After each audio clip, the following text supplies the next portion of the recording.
भाजपा प्रदेशाध्यक्ष चंद्रशेखर बावनकुळेंची राऊतांसह महाविकास आघाडीवर टीका। महाराष्ट्रामध्ये काँग्रेस मवियाला सोडून जातीये। पवारांची भूमिका ही सर्वांना माहिती आहे।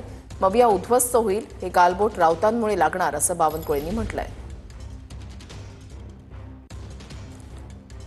म्हणजे अशा वेळी पुस्तक आणलं तर महाविकास आघाडी किमान काहीतरी जे आता सोडून चालली आहे, म्हणजे काँग्रेसचे देशाचे नेते काँग्रेस सोडून चालले, महाराष्ट्रात काँग्रेसला सोडून चालले आणि काँग्रेस महाविकास आघाडीला सोडत चालली।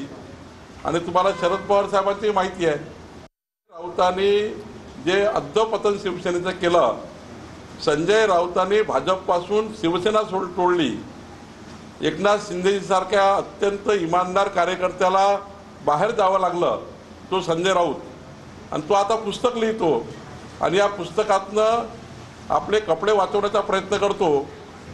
महाविकास आघाडी जेव्हा उद्ध्वस्त होईल तेव्हा याचं खरं गालबोट लागणार संजय राऊतांना।